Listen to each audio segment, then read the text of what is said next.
Ann Lindsley was never a big fan of technology. She didn't like computers, and video games were definitely out of the question. My grandson tried to teach me one once, and I was still on ground zero with him. He didn't think I was teachable. But today, Ann is learning all about video games. A few years ago, Ann began to notice that she'd lost some of her mental sharpness. She was forgetting things and losing focus easily. These changes scared her. Yeah, well, when I was working more, I always prided myself on the ability to remember the smallest of facts and put things together and be able to do all that. And that was kind of going away, partially because I wasn't using it maybe every day, but partially I would talk to my friends and we all were having the same kind of things.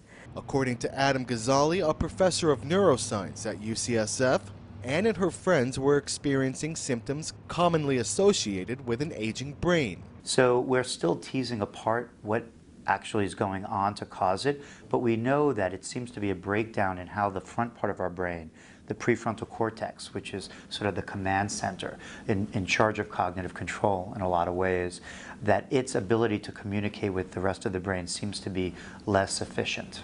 But Ghazali says the decline might be reversible with video games. I'm dangerous here. I'm a menace to society here. You get a lot more practice and you press it.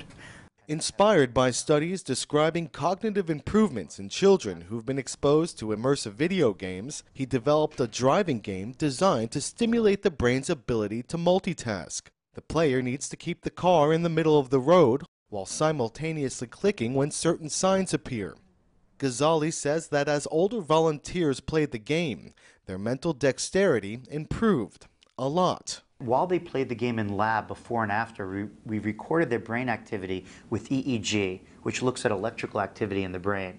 And what we find is that right when a sign comes up while you're driving, there's this burst of activity from the front part of the brain, from the prefrontal cortex, which is greater in younger adults compared to older adults before they train, but after they train, they improve this brain activity measure to young adult levels. And that improvement could translate into an increased ability to retain memory and stay focused, although Ghazali says it will take more research to prove it.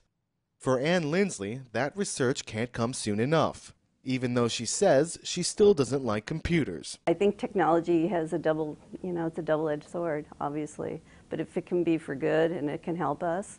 So we do talk about it in my age group. We're sitting there going, okay, did you put the bread in the freezer today, or did you put it in the oven, or did you put it where it belongs?